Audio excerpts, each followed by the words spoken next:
so much for welcoming me. Ooh, wow, the reverb. I know it's the end of the day, so I'm going to ask you to all play a little game with me. So if you could stand up.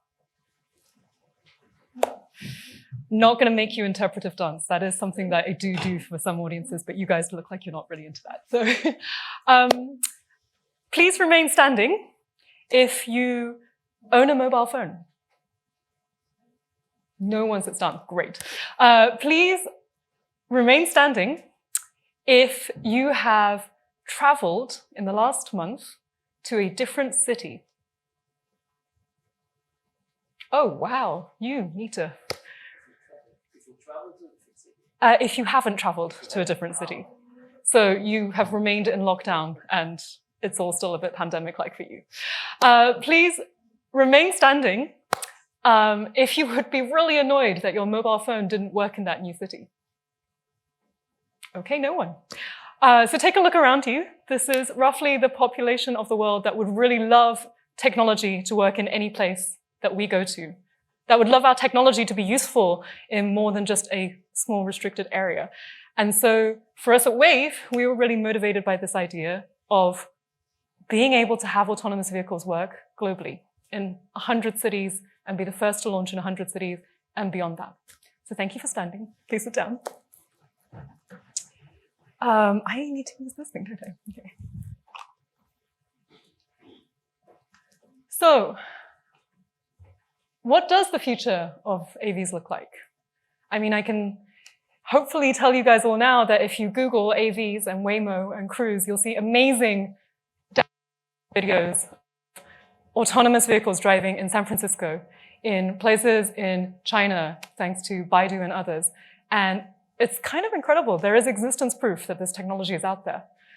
But as I said, we think that an AV future should be one where these things are accessible to everyone, that we can go to anywhere and like your mobile phone, it will work, unless you're stuck up a mountain and then you have real questions about whether you need the iPhone 14.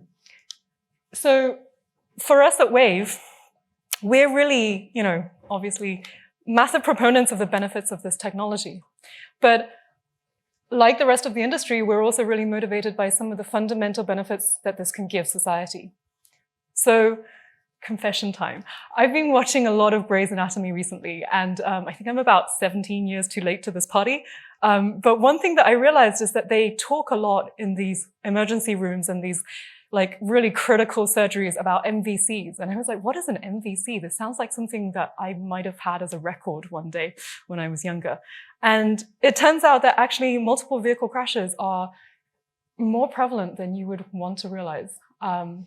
So one of the stats that I find really motivating every time I walk into the office and think about what am I building, how can I serve society, is that in the UK alone, every 22 minutes there is a death or a serious injury caused by something on the road. So we've had 3 amazing talks from 3 amazing speakers today already, and that was 45 minutes. So with the benefit of a technology that could take the expert driving, the experienced driving, as Waymo tells us, and really give that benefit to every person on the road, we can bring that number down.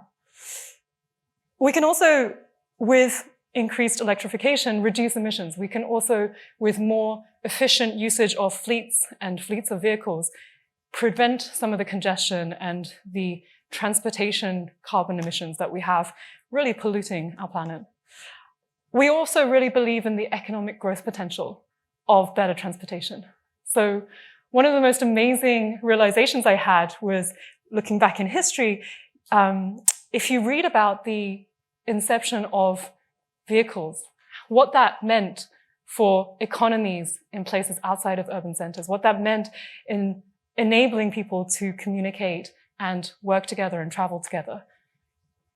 There are estimates that show that actually AVs could benefit the economy up to £40 billion by 2035.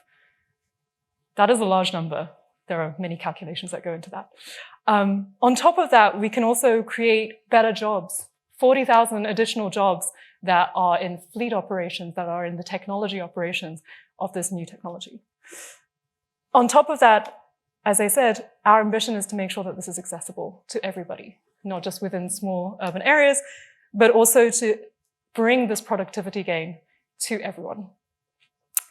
The other statistic that I thought was kind of mind-blowing was that the average UK person, potentially more if you're in America and you drive more, spends 4 hours behind the wheel. 4 years behind the wheel in their lifetime, which is a lot of time you don't get back for your family, for the people that you care about the most.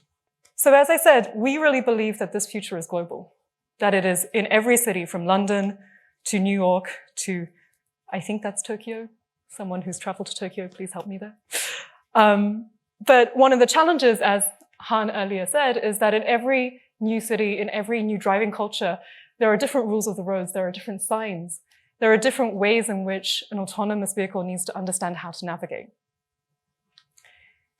We also see that actually there are some limitations to the way that the AV industry in its inception 15 years ago has fundamental technology limits to how it scales.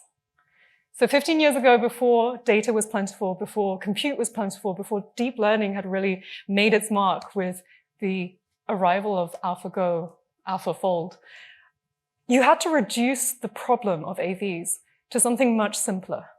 And as we saw earlier, one of the ways that you can do that is to make the problem much simpler. And making the problem simpler by driving on a straight road is an incredibly tractable way of solving AVs. But now we're in a different generation where data is more plentiful, where compute allows us to unlock these capabilities. And so we don't need hand-coded rules that say, if you veer away from this line, then please stop, you're out of distribution. We don't need HD maps that map every centimeter of a city because no one knows where a cow's going to be in 3 minutes' time. You can't map that effectively. No one needs to be able to strap on all of these sensors because one of the major benefits of deep learning is that we've shown through computer vision that you can learn so much from an image. Not just whether it's a cat or a dog, but fundamental structures of the world. So our mission at Wayve is to reimagine autonomous mobility, but with deep learning and with the application of deep learning to an embodied intelligence. And what I mean by that is that much of machine learning, much of deep learning has really existed on the internet, has existed through virtual methods of taking a complex problem and making it tractable, solving what should you buy next on Amazon? What Netflix show is really going to interest you tonight? But when you put a robot, an embodied intelligence out into the world, you also get feedback about what navigating that open world looks like. And for us, this is a new age of using machine learning in a way that solves a different kind of problem. So what have we done with this? Well, you'll see from this snazzy video that we have taken a single model, a single robotic stack, and trained it with data that is driving in London across both this van and this car. And like a human, this one driving intelligence is able to adapt to multiple different vehicle platforms, multiple different use cases. And this is really exciting because no longer do you have to constrain your machine learning problem to just one problem, which is very narrow in scope. You can really use data, you can really use the fundamental structures of the world and your interaction with the world to teach this intelligent system. What does this look like? Well, last year, we decided to challenge ourselves and take a single model that was trained on data of driving in London, where London drivers, very different from Cambridge drivers, a bit more aggressive with the cyclists.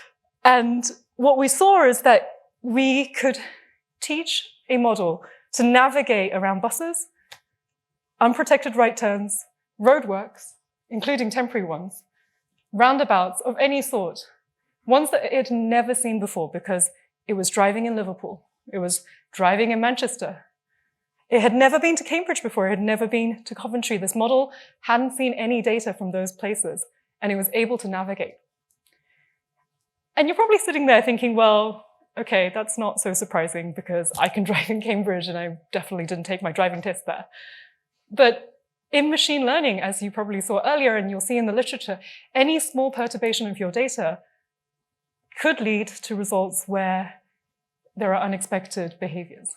But what we've shown is that it is possible to find the right abstractions, to find the right inferences, to be able to learn like a human does, to learn about driving, not about a specific scene. What did this look like when we tried to apply this from a van to a car? So we challenged ourselves this year to generalize across vehicle platforms. One of the things that's really interesting about driving a vehicle that is different from your normal vehicle is that there's a lot of things that we humans intuitively can adapt to. We know that the van is likely going to have a larger turning circle. We know that the vehicle dynamics are going to be slightly different. But because we've interacted with the world, we can anticipate some of that. In machine learning, this has never been done before on an embodied robotic intelligence. And it's really exciting because with the right mix of training data across vans and also our cars, our Jaguar I-Pacers, we were able to take the same model, driving on the top is the I-Pace, and on the bottom is the van. And as you might expect, it is driving in London, but across two different vehicle platforms, which a machine learning model has never done before. So what does this mean for us in the future? Our vision is really that, like people, we learn about the world, and we learn through interacting with the world. We learn about the world not by trying to pattern match specifics of this is a cat, this is a dog, but we learn about the nature of these things. And for us, we want to build a single one intelligence that is able to drive in every city, in every non-urban environment as well as urban environment, with any vehicle platform, so a fleet operator doesn't need to keep adapting and keep buying new fleets. And to be able to do this across multiple vehicle platforms, so the trusted Wayve driver is one that is trusted across all vehicles. So concretely, what we're doing to begin with is working with fleet operators like Ocado and Asda to try and take some of this driving intelligence into grocery delivery. They obviously have fleets that will allow us to drive and collect more data within urban environments, but also crucially understand where there are temporary traffic lights, where there are roadworks that differ, where the world isn't as scripted and as mapped and as structured and very same as we would like. And every time we encounter a new scenario, it means that we can learn to be a little bit more intelligent. So I'm going to give back 2 minutes, and thank you for your time.